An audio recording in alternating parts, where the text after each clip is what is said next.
안녕하세요, 가치현입니다. 12월 15일 금요일 국내 시장이 마감되었습니다. 자, 오늘은 전체적인 시장 분위기가 코스피 쪽에 많이 집중이 되었던 것 같아요. 코스피는 0.7% 상승이 나왔었고 오후장이 조금은 흘러내리는 모습이 나왔지만 그래도 고점 대비 많이 빠지지 않았었고, 또 반대로 코스닥은 0.27% 하락이 나오면서 코스피보다는 좋지 않은 흐름이 나왔습니다. 그리고 시가총액 상위 종목들을 보면 오늘은 전반적으로 2차전지 관련주가 좋은 흐름이 나왔어요. LG화학이라든지 포스코퓨체, 그리고 포스코홀딩스, 대체적으로 2차전지 관련주가 좋은 흐름이 나왔었고, 또 자동차 관련주, 현대차도 굉장히 좋은 흐름이 나왔습니다. 물론 기아도 마찬가지고요. 그리고 코스닥은 오늘 에코프로가 급등이 나왔었고, 반대로 에코프로 BM은 조금은 쉬어갔었죠. 그리고 HLB, 레인보우 로보틱스, JYP 몇 개 업종을 제외하면 그렇게 흐름이 좋지 않았던 것 같아요. 그리고 코스피의 수급을 살펴보면 오늘도 기관과 외국인의 대량 순매수가 들어왔습니다. 외국인은 약 8,500억, 기관은 약 3천억 가까이 순매수가 들어왔고, 어제는 1조 3천억 원의 순매수가 들어왔잖아요. 오늘도 비슷하게 순매수가 들어왔거든요. 그래서 이틀 연속으로 거의 2조 5천억 가까이 굉장히 많은 순매수가 들어오고 있고요. 오늘 하루 종일 기관과 외국인의 수급이 오후장까지 계속해서 매수가 들어오더라고요. 그래서 최근의 수급이 굉장히 의미 있어 보이네요. 그리고 코스닥도 기관과 외국인의 매수가 들어왔지만 오늘은 조금은 아쉬운 흐름이 나왔습니다. 그리고 삼성전자, 오늘도 기관과 외국인의 많은 순매수가 들어왔고요. 또 하이닉스도 마찬가지로 외국인이 이틀 연속으로 굉장히 많은 순매수가 들어오고 있습니다. 오늘은 약 1,600억가량의 순매수가 들어왔고, 이틀 동안 거의 5천억 가까이 순매수가 들어왔어요. 그리고는 강한 상승이 나왔던 LG화학, 이 종목은 기관 쪽에서 많은 순매수가 들어왔고, 포스코퓨처엠은 이틀 연속으로 외국인의 많은 순매수와 함께 기관 쪽에서도 최근에 매수세가 들어오고 있네요. 또 현대차도 오늘 외국인의 많은 순매수가 들어왔습니다.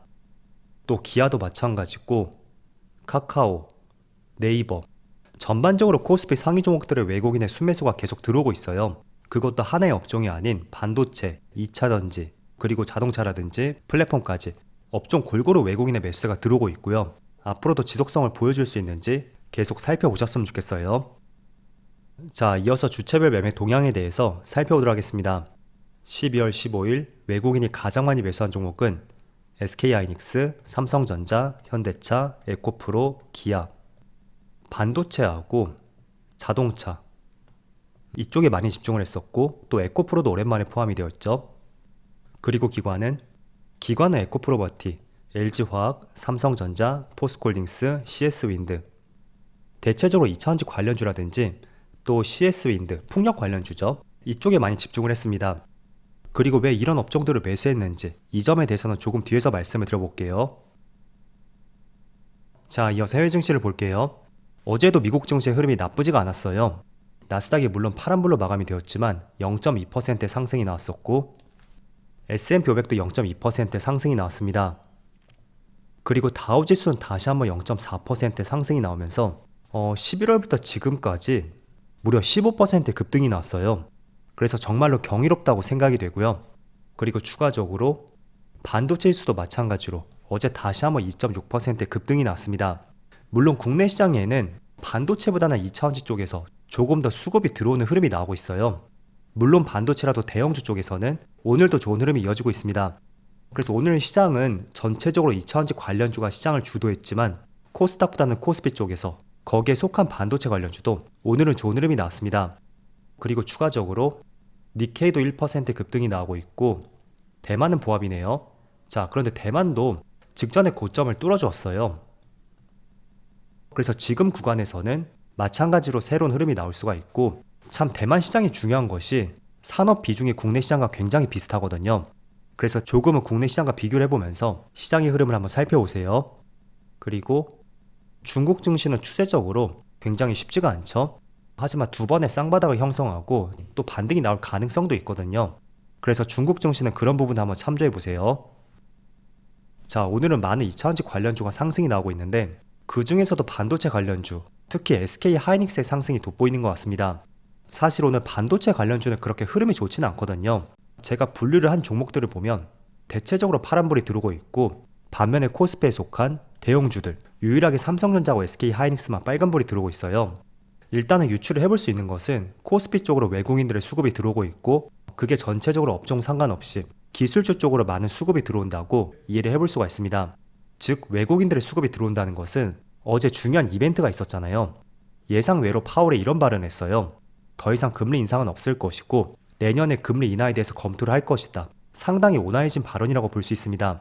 그동안은 물가가 잡힌다고 해도 아직은 갈 길이 멀다, 이런 말들이 계속 나왔었다면 완전히 분위기가 바뀌었다고 생각이 되고, 또 그런 멘트가 나온 시점에서 어제 외국인들이 대량 매수세를 보여주었죠. 그런데 지금 촬영 시점이 1시 37분이에요.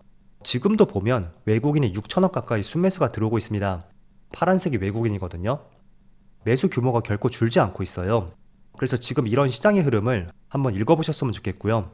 지금 외국인들이 매수세를 보여준다는 것은 당장 오늘 내일 주가의 상승을 위해서 매수가 들어오는 것은 결코 아닐 것입니다. 분명히 이제는 내년 시장에 대해서 준비 과정으로 생각을 할 것이고, 지금의 매수도 분명히 내년 시장을 위한 매수세라고 저는 생각이 돼요. 그래서 어떤 업종들을 지금 많이 매수하고 있고 앞으로의 기대치를 부응할 수 있는지 그런 것을 한번 따져보시고요. 그렇지만 조금은 조심할 부분이 있다면 지금 시장은 철저하게 연말에 대한 기대감, 그리고 연준에서 금리 인상에 대해서 이제는 없을 것이고 금리 인하에 대한 검토를 할 것이다 라는 기대감이 섞인 발언을 했습니다. 그래서 분명히 내년 시장에 대한 기대감 때문에 기관과 외국인의 수급이 들어오고 있고, 또 성장주 위주로 오늘도 강한 상승이 나온다고 볼 수가 있어요. 그래서 그런 기대감들이 분명히 내년 초까지는 조금은 이어질 가능성이 있겠죠. 그렇지만 내년 1월 중순쯤이라든지 그쯤부터는 기대감보다는 정말로 기대치를 부응할 수 있는지 거기에 의문을 계속 가질 것이에요. 따라서 지금은 기대감에 의한 상승이 나오고 있고, 우리가 준비를 해야 되는 것은 그 기대치를 부응할 수 있는 업종들이 무엇이 있는지 이런 부분을 계속 고민해야지 내년 시장의 기대감이 조금은 꺾였을 때 그때도 주가에 큰 급락 없이 안정적인 주가의 흐름이 나올 수가 있습니다. 그래서 이런 부분은 꼭 기억을 해보세요. 자, 그리고 내년에 금리를 3번 정도 내린다고 했었잖아요. 점도표를 통해서 우리가 확인할 수가 있었는데 이거는 한 번쯤은 기억을 해보시면 좋을 것 같아요. 항상 어떤 정책이 나온다고 해도 지금 시장의 흐름에 따라서 그 정책과 예측이 맞아 떨어질 수가 있고 반대로 전혀 맞지 않을 가능성도 있습니다. 그래서 어제도 그런 말씀을 드렸었잖아요. 2021년에 연준에서 물가 상승은 일시적일 것이다, 이런 발언이 나왔었고 지금 와서 보니 완전히 틀린 말이라고 말씀드렸습니다. 자, 그런데 그것도 어떻게 본다면 물가가 지금 이렇게 뛰고 있는 과정에서 그 물가를 누를 수 있는 수많은 정책이 나온다고 해도 결코 뛰는 물가를 빠르게 잡을 수는 없습니다. 자, 그렇다면 반대로 지금 물가가 작년부터 잡히고 있는 추세란 말이에요. 그럼 연준에서 점도표상으로 금리를 3번 정도 인하한다고 해도 물가 상승에 큰 타격이 없을 수가 있습니다. 즉 정리해서 말씀드리면 물가가 상승할 때는 아무리 시장에서 금리 인상을 3번 정도 한다고 해도 막상 3번이 아닌 5번 이상 그 정도 되었었잖아요. 반대로 이번 경우도 마찬가지라는 거예요. 지금처럼 물가가 잡히는 과정에서는 금리를 3번 정도 내린다고 해도 실제로는 3번 이상이 될 가능성이 있다. 그게 제가 드리고 싶은 말씀입니다. 주식시장도 모두 마찬가지죠. 기업의 가치가 정말 훼손이 되었고 주가가 급락하는 종목이라면 아무리 기업에서 좋은 정책을 발표한다고 해도, 예를 들어 자사주 매입이라든지 무상증자 이런 이슈가 나온다고 해도 떨어지는 주가를 잡는 데는 한계가 있습니다. 그래서 조금은 어렵게 설명을 드린 건지 모르겠지만 만약에 이해가 되셨다면 지금은 완전히 2022년하고 반대되는 흐름이 나올 수 있다는 것을 생각을 해보셨으면 좋겠어요. 그리고는 2차전지 관련주가 굉장히 크게 상승이 나오고 있잖아요. 일단 중요한 이슈가 있었습니다. 먼저 IRA. 이게 발음이 어려워서 인플레 법안이라고 말씀드릴게요. 미국에서 인플레 법안에 따른 세액공제 가이던스가 발표가 되었습니다. 자, 그런데 내용들을 살펴보니까 세액공제가 올해부터 적용이 되어서 2032년까지 한 8년 정도 되겠죠?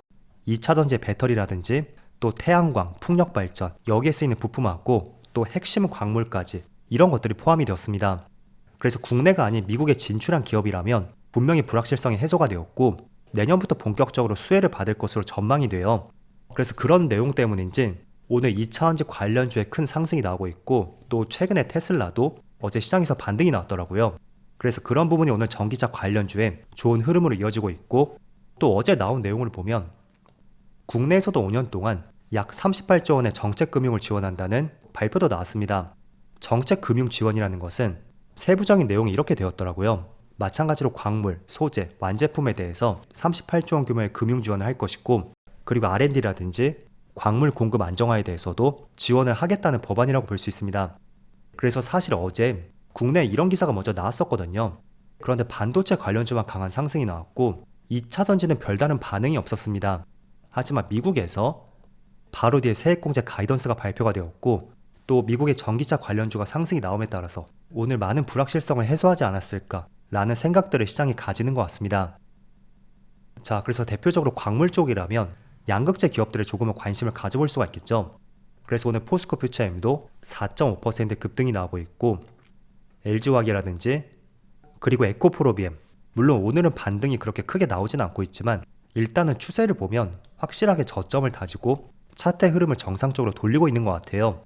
그래서 2차전지 내에서도 원자재, 소재 기업들 그쪽이 오늘 조금은 크게 반응이 나오는 것 같고요. 또 강조해 드리겠지만 분명히 지금 12월 시장의 매수세는 단순히 오늘과 내일 그리고 다음 주를 위한 매수세가 아닐 거예요. 내년 시장을 위한 준비 과정으로서 메이저 세력들의 수급이 들어온다고 생각을 해보시고 또 그 기대치를 부응할 수 있는 업종들이 무엇이 있는지 이런 부분을 계속 관찰해 보시면서 내용들을 정리해 나가셨으면 좋겠어요. 자, 그리고 코스피의 차트를 보면 121선, 제가 장기 이평선을 계속 돌파하지 못하고 있다고 말씀을 드렸었는데 어제 오늘 강한 상승과 함께 확연하게 장기 이평선을 돌파한 흐름이 나왔습니다. 이것도 마찬가지로 추세를 연결해 보면 이런 흐름이 되겠죠. 장기 이평선을 돌파했고 또 추세선도 돌파한 위치다. 그렇다는 것은 지금의 위치에서는 어떤 새로운 흐름이 나올 가능성이 있으니까 중반부에 말씀드렸었던 나스닥이라든지 반도체 지수 그 차트 흐름과 마찬가지로 코스피도 그런 관점을 적용해 보자고 말씀드리겠습니다. 자, 그럼 한 주 동안 정말 수고 많으셨고요. 저는 다음 주 월요일 영상에서 다시 찾아뵙도록 하겠습니다. 감사합니다.